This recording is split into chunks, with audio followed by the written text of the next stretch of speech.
The Shepnaz Podcast begins now.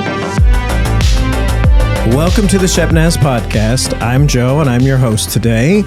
And this is one of those rare times when Joe and Joey get to be on the podcast together. Yeah. This past Sunday, we had Joey in the quintessential pulpit, but we don't really have a pulpit. That's been gone for a long, long time. Yeah. But he was bringing a message on our series and While in Exile. And so he's in today to talk to us a little bit more and kind of dive a little deeper on our message. So welcome in, Joey. Hello. I'm on the other side of the table. Yes, very much so. And that's it's a different feel for me. So yeah. I have been kind of sitting over off to the side. And so yeah. And the reason Rob's not here is because he's busily trying to write his sermon for this. For the next Sunday. And we're recording on a different day than we normally do because I was out of town last week. Yep. And so we couldn't record last week, which we typically, inside radio here, we typically record the sermon recaps before they actually happen.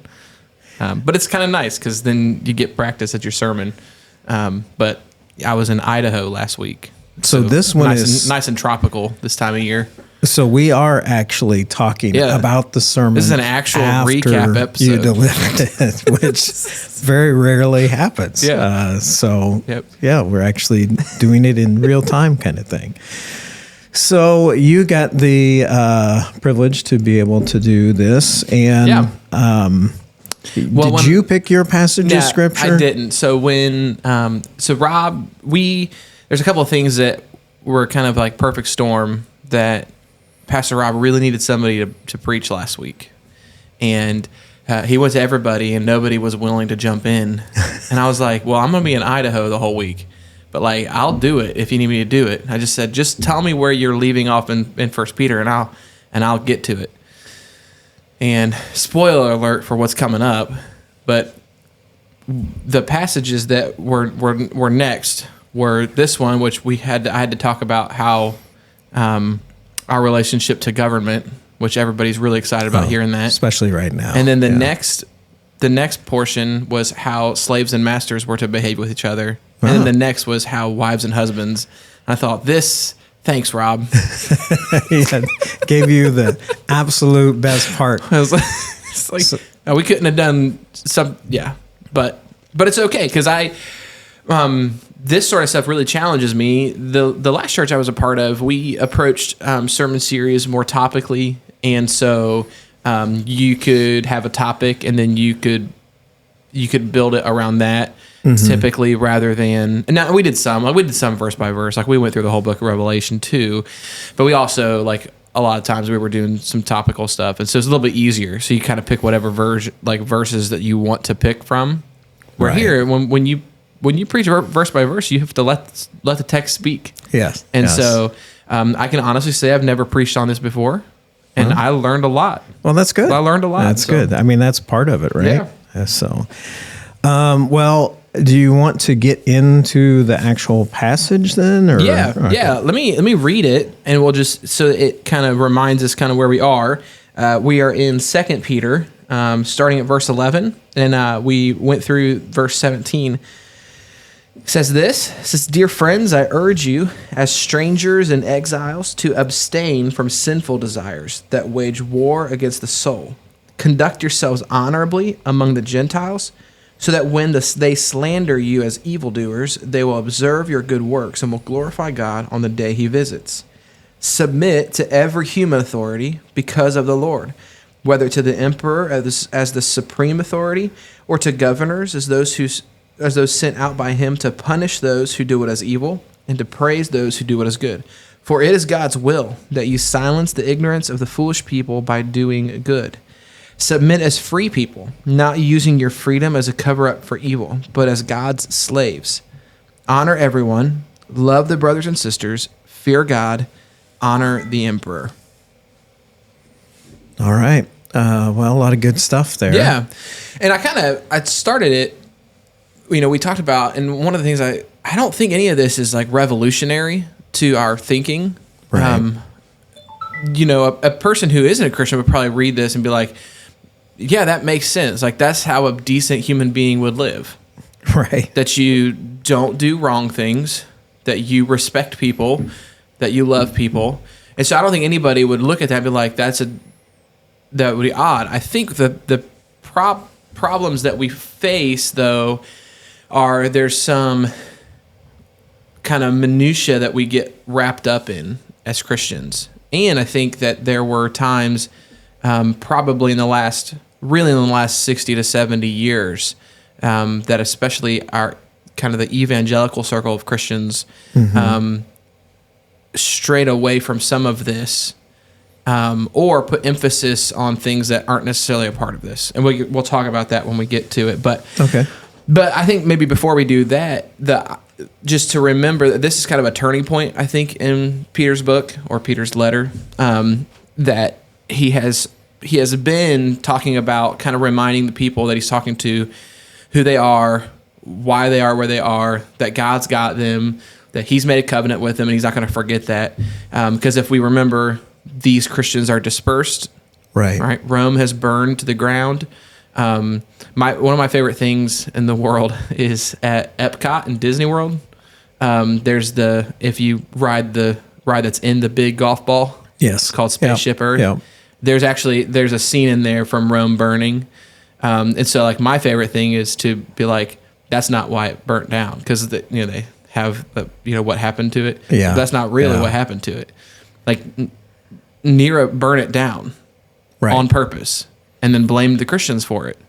And the guy was a head case, but he blamed the Christians, and that rumor took off, and the opinion of Christians was about as low as it ever has been or ever will be in that moment. Sure.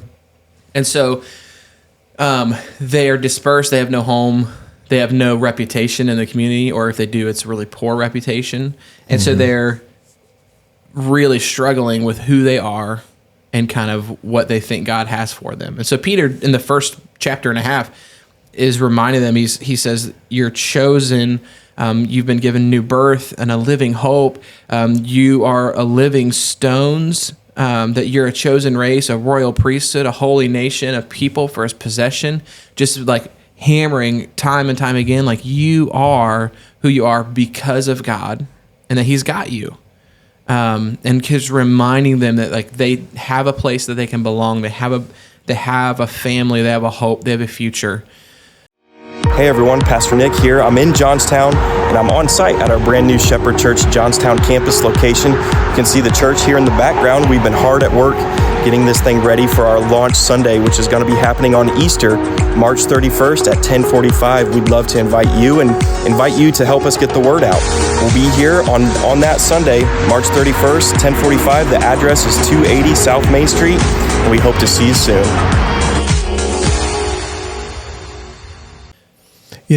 As you were describing that, it's just remarkable to me how applicable it is to today. Absolutely. I mean, obviously, Christians are not being blamed right now in the United States for burning things down, but there are certainly things that Christians are being villainized for, some of which have been earned. Absolutely.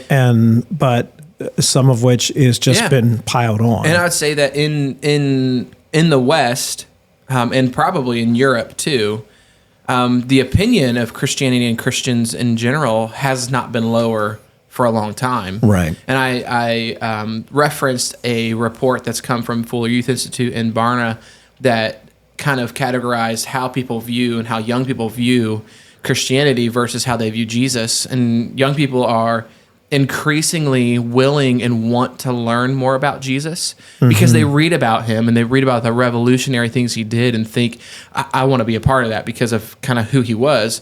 Right. And so that more than about 70% of young people want to know more and would be willing to learn more about Jesus. But in direct contrast to that, less than 15% of young people have high opinions or want to know more about the church and about Christians. Right. And so the opinion of Christians has not been lower for a long time. And like you said, I think some of it is really earned. Like, we've done some of that to ourselves. And some of it is the culture fading away from some of the ideals that we used to have. And when Peter's talking to these Christians in exile, we do get to draw some comparisons to how we live. We were in a board meeting last night, and Pastor Rob talked about how David Busick, one of our general superintendents, was talking about when he was a kid in a small town. Everybody he knew went to the Nazarene church. Right. And everybody in his neighborhood, they all went to church together.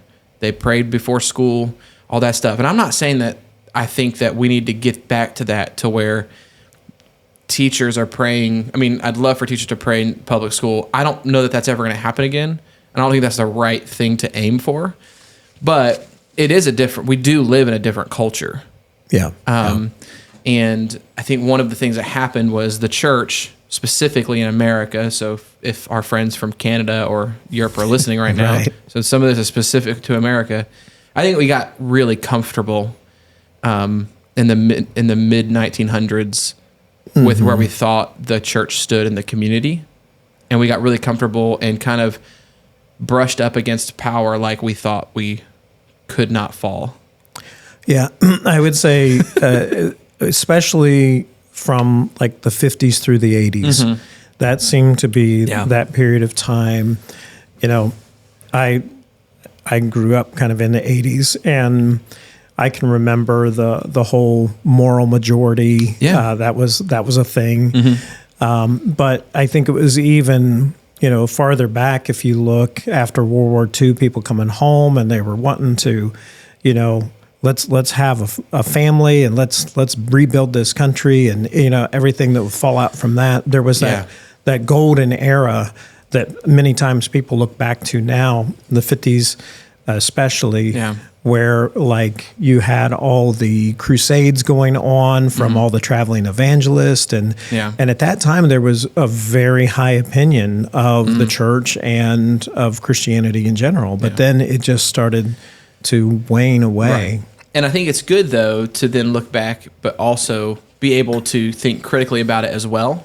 Is I think that we draw the comparisons to being exiled now, but I think if the church had really been doing what it had been called to do from the beginning, I think the church in the 50s would have felt like it was in exile too. Right.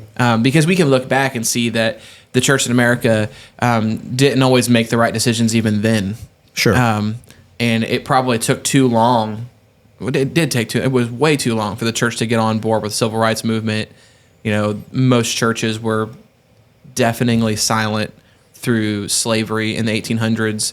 So, I think one of the things we romanticize the 50s. Oh, yeah, sure. And then I watch, shows like Mad Men, and I think, I don't know, we should have romanticized this. Yeah, I mean, it's a fictional thing, but still, I'm like, maybe the romanticizing of it might be a bit much, or it's, the good old days is only good old days when you're a kid because you didn't have any problems or have anything to worry about.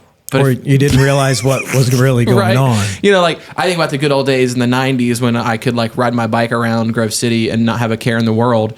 But I think the 90s wasn't always just this carefree society that I thought it was. Right. And so there's great things that we can draw from, because I think the church, the capital C church that has been since Jesus rose, I think that church has been and will be in exile. And I don't think that there's ever a time that we as a church should get to the place where we feel like we're not in this world. Yeah. And I think that might sound discouraging. I think it's encouraging. Well, yeah. Because I think it means we don't have to try to mold ourselves into something that will fit in this world. Right. I don't think that thing exists. Well, I mean, Scripture plays it out. Yeah. You're not part of this world. You are an alien. Yeah. So that's what I mean. Aliens and strangers in this place is what it says. Aliens and strangers in exile. Some say aliens and strangers. Right. Yeah. So we shouldn't feel like that we're completely comfortable in our surroundings. Yeah. And if we do, that should be a little bit of a red flag to us of where we are. And so what Peter ends up doing then, he said, okay, I don't want you to feel comfortable. I also don't want you to be weird. is kind of what the rest of what he said. When I say weird, I mean like I don't want you to be so abrasive that people turn off Jesus. Like that people be like, well, if that's what Jesus does, I don't want to be a part of that. And so I don't mean like, I mean, the Bible does call us a peculiar people. And so like, there are going to be times that I used to work as like a little side hustle for a photo booth company. And I would work events where I would run a photo booth, and it was one of those real fancy ones that like prints the pictures out for you, and we'd have props and I have to set it up and tear it down. And I worked some events where I was like, if we hung out, I think they'd think I was really weird. And I don't want to get into what the events were, but I was just like, I don't think that we would share a lot of the same values. Right. And that's okay. So like, there's going to be times where I think that we do feel odd and feel awkward. But I think what Peter's really saying is like, you shouldn't be so abrasive that people aren't willing to rub shoulders with you. Well, and I think definitely Jesus was able to exemplify that kind of balance. You know, Right. People, when the time came that he needed to be confrontational, most of the time it was with religious people. It wasn't with non-religious people that he was confrontational. And then when he was with people that were quote unquote not religious or the outsiders, or that was when you saw him being his most compassionate and most gracious. Yeah. It's this Jesus exemplified like the perfect balance of being absolutely invitational and absolutely challenging. And you and I tend to be better at one of those because it's just natural for us. Some people tend to be really warm, fuzzy, invitational people. Some people tend to be more challenging people and are able to like pull good things out of people because they challenge them. But it's often that we struggle with one or the other. And Jesus gives us the example of, and my favorite example is when he is talking to Peter and he's really encouraging people. Peter, you, like, upon you, I'm going to build my church. And 3 verses later, calls him Satan. Right? He's just, get behind me, Satan. And so Jesus has this perfect balance of invitation and challenge. And those are the things that I think Peter really wants us to learn here in this passage of how do we live so that people see Jesus and see him as something that they would want to be a part of their life. Well, as you can see, Joey and I have really kind of gotten into this conversation, and we realized that time was starting to get away from us. So we're going to end this episode for today, and we're going to pick up this conversation tomorrow. As always, if you want to keep up with things that are going on with the church, go to shepnaz.org to see things on the website. Also, we encourage you to follow us on Facebook, Instagram, and YouTube. For Joey, I'm Joe. Have a great day. This podcast is a production of the Shepherd Church of the Nazarene, Gahanna, Ohio. Email to podcast@shepnaz.org and let us know what you think.